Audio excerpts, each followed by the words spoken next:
Welcome to day 142 of our 260-day Bible reading plan.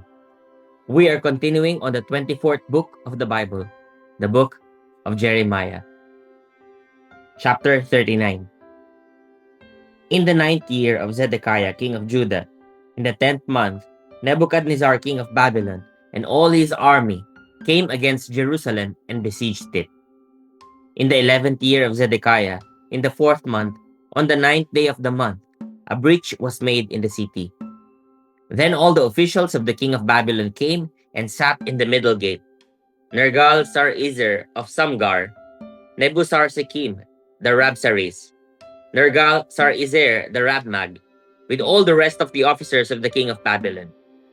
When Zedekiah king of Judah and all the soldiers saw them, they fled, going out of the city at night by way of the king's garden through the gate between the two walls, and they went toward the Arabah.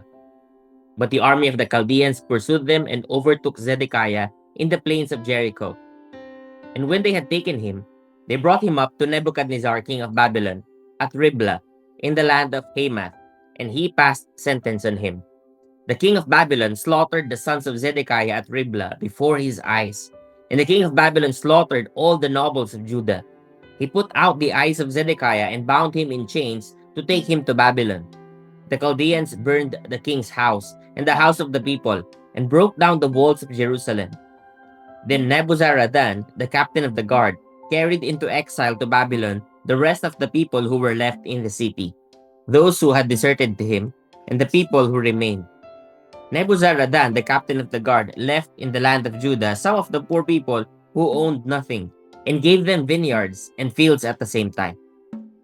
Nebuchadnezzar, king of Babylon, gave command concerning Jeremiah through Nebuzaradan, the captain of the guard, saying, "Take him, look after him well, and do him no harm, but deal with him as he tells you." So Nebuzaradan, the captain of the guard, Nebuzazban, the Rabsaris, Nergal-Sarezer, the Rabmag, and all the chief officers of the king of Babylon, sent and took Jeremiah from the court of the guard. They entrusted him to Gedaliah, the son of Ahikam, son of Shaphan, that he should take him home. So he lived among the people. The word of the Lord came to Jeremiah while he was shut up in the court of the guard. "Go and say to Ebedmelech the Ethiopian, 'Thus says the Lord of hosts, the God of Israel, Behold, I will fulfill my words against this city for harm and not for good, and they shall be accomplished before you on that day. But I will deliver you on that day, declares the Lord, and you shall not be given into the hand of the men of whom you are afraid. For I will surely save you, and you shall not fall by the sword, but you shall have your life as a prize of war, because you have put your trust in me, declares the Lord."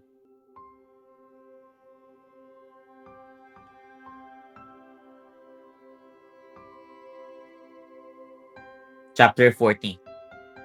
The word that came to Jeremiah from the Lord after Nebuzaradan, the captain of the guard, had let him go from Ramah, when he took him bound in chains along with all the captives of Jerusalem and Judah, who were being exiled to Babylon. The captain of the guard took Jeremiah and said to him, "The Lord your God pronounced this disaster against this place. The Lord has brought it about, and has done as he said. Because you sinned against the Lord and did not obey his voice, this thing has come upon you. Now, behold, I release you today from the chains on your hands. If it seems good to you to come with me to Babylon, come, and I will look after you well. But if it seems wrong to you to come with me to Babylon, do not come. See, the whole land is before you. Go wherever you think it good and right to go. If you remain, then return to Gedaliah the son of Ahikam, son of Shaphan, whom the king of Babylon appointed governor of the cities of Judah, and dwell with him among the people. Or go wherever you think it right to go." So the captain of the guard gave him an allowance of food and a present, and let him go. Then Jeremiah went to Gedaliah the son of Ahikam at Mizpah, and lived with him among the people who were left in the land. When all the captains of the forces in the open country and their men heard that the king of Babylon had appointed Gedaliah the son of Ahikam governor in the land, and had committed to him men, women, and children, those of the poorest of the land who had not been taken into exile to Babylon, they went to Gedaliah at Mizpah, Ishmael the son of Nethaniah, Johanan the son of Kareah, Seraiah the son of Tanhumeth, the sons of Ephi the Netophathite, Jezaniah the son of the Mekathite, they and their men. Gedaliah the son of Ahikam, son of Shaphan, swore to them and their men, saying, Do not be afraid to serve the Chaldeans. Dwell in the land and serve the king of Babylon, and it shall be well with you. As for me, I will dwell at Mizpah, to represent you before the Chaldeans who will come to us. But as for you, gather wine and summer fruits and oil, and store them in your vessels, and dwell in your cities that you have taken. Likewise, when all the Judeans who were in Moab and among the Ammonites and in Edom and in other lands heard that the king of Babylon had left a remnant in Judah and had appointed Gedaliah the son of Ahikam, son of Shaphan, as governor over them, then all the Judeans returned from all the places to which they had been driven and came to the land of Judah, to Gedaliah at Mizpah. And they gathered wine and summer fruits in great abundance. Now Johanan the son of Kareah and all the leaders of the forces in the open country came to Gedaliah at Mizpah and said to him, Do you know that Baalis, the king of the Ammonites, has sent Ishmael the son of Nethaniah to take your life? But Gedaliah the son of Ahikam would not believe them. Then Johanan the son of Kareah spoke secretly to Gedaliah at Mizpah, Please, let me go and strike down Ishmael the son of Nethaniah, and no one will know it. Why should he take your life, so that all the Judeans who are gathered about you would be scattered, and the remnant of Judah would perish? But Gedaliah the son of Ahikam said to Johanan the son of Kareah, You should not do this thing, for you are speaking falsely of Ishmael.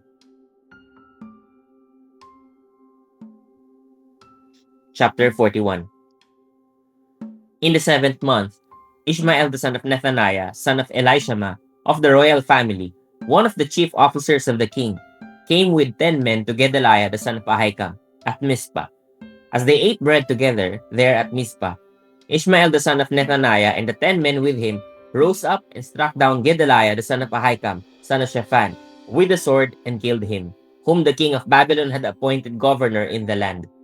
Ishmael also struck down all the Judeans who were with Gedaliah at Mizpah, and the Chaldean soldiers who happened to be there. On the day after the murder of Gedaliah, before anyone knew of it, 80 men arrived from Shechem and Shiloh and Samaria, with their beards shaved and their clothes torn, and their bodies gashed, bringing grain offerings and incense to present at the temple of the Lord. And Ishmael the son of Nethaniah came out from Mizpah to meet them, weeping as he came. As he met them, he said to them, Come in to Gedaliah the son of Ahikam. When they came into the city, Ishmael the son of Nethaniah and the men with him slaughtered them and cast them into a cistern. But there were 10 men among them who said to Ishmael, Do not put us to death, for we have stores of wheat, barley, oil, and honey hidden in the fields. So he refrained and did not put them to death with their companions. Now the cisterns into which Ishmael had thrown all the bodies of the men whom he had struck down along with Gedaliah was the large cistern that King Asa had made for defense against Baasha king of Israel.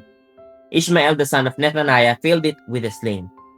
Then Ishmael took captive all the rest of the people who were in Mizpah, the king's daughters and all the people who were left at Mizpah, whom Nebuzaradan the captain of the guard had committed to Gedaliah the son of Ahikam. Ishmael the son of Nethaniah took them captive and set out to cross over to the Ammonites. But when Johanan the son of Kareah and all the leaders of the forces with him heard of all the evil that Ishmael the son of Nethaniah had done, they took all their men and went to fight against Ishmael the son of Nethaniah. They came upon him at the great pool that is in Gibeon. And when all the people who were with Ishmael saw Johanan the son of Kareah and all the leaders of the forces with him, they rejoiced. So all the people whom Ishmael had carried away captive from Mizpah turned around and came back, and went to Johanan the son of Kareah. But Ishmael the son of Nethaniah escaped from Johanan with 8 men, and went to the Ammonites. Then Johanan the son of Kareah and all the leaders of the forces with him took from Mizpah all the rest of the people whom he had recovered from Ishmael the son of Nethaniah, after he had struck down Gedaliah the son of Ahikam, soldiers, women, children, and eunuchs, whom Johanan brought back from Gibeon. And they went and stayed at Geruth Kimham near Bethlehem, intending to go to Egypt because of the Chaldeans. For they were afraid of them, because Ishmael the son of Nethaniah had struck down Gedaliah the son of Ahikam, whom the king of Babylon had made governor over the land. Chapter 42. Then all the commanders of the forces, and Johanan the son of Kareah, and Jezaniah the son of Hoshaiah, and all the people from the least to the greatest came near, and said to Jeremiah the prophet, "Let our plea for mercy come before you, and pray to the Lord your God for us, for all this remnant, because we are left with but a few, as your eyes see us, that the Lord your God may show us the way we should go, and the thing that we should do." Jeremiah the prophet said to them, "I have heard you. Behold, I will pray to the Lord your God according to your request, and whatever the Lord answers you, I will tell you. I will keep nothing back from you." Then they said to Jeremiah, "May the Lord be a true and faithful witness against us if we do not act according to all the word with which the Lord your God sends you to us. Whether it is good or bad, we will obey the voice of the Lord our God to whom we are sending you, that it may be well with us when we obey the voice of the Lord our God." At the end of 10 days, the word of the Lord came to Jeremiah. Then he summoned Johanan the son of Kareah, and all the commanders of the forces who were with him, and all the people from the least to the greatest, and said to them, "Thus says the Lord, the God of Israel, to whom you sent me to present your plea for mercy before him. If you will remain in this land, then I will build you up and not pull you down. I will plant you and not pluck you up. For I relent of the disaster that I did to you. Do not fear the king of Babylon, of whom you are afraid. Do not fear him, declares the Lord. For I am with you, to save you and to deliver you from his hand. I will grant you mercy, that he may have mercy on you and let you remain in your own land. But if you say, 'We will not remain in this land,' disobeying the voice of the Lord your God, and saying, 'No, we will go to the land of Egypt, where we shall not see war or hear the sound of the trumpet, or be hungry for bread, and we will dwell there,' then hear the word of the Lord, O remnant of Judah.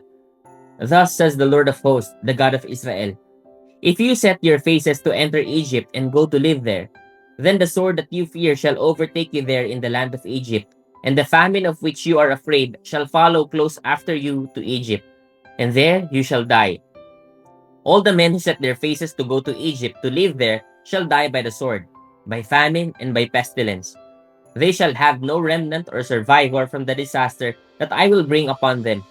For thus says the Lord of hosts, the God of Israel, as my anger and my wrath were poured out on the inhabitants of Jerusalem, so my wrath will be poured out on you when you go to Egypt. You shall become an execration, a horror, a curse, and a taunt. You shall see this place no more. The Lord has said to you, O remnant of Judah, do not go to Egypt. Know for a certainty that I have warned you this day, that you have gone astray at the cost of your lives. For you sent me to the Lord your God, saying, Pray for us to the Lord our God, and whatever the Lord our God says, declare to us and we will do it. And I have this day declared it to you, but you have not obeyed the voice of the Lord your God in anything that he sent me to tell you. Now, therefore, know for a certainty that you shall die by the sword, by famine, and by pestilence, in the place where you desire to go to live. Praise God for the reading of his word.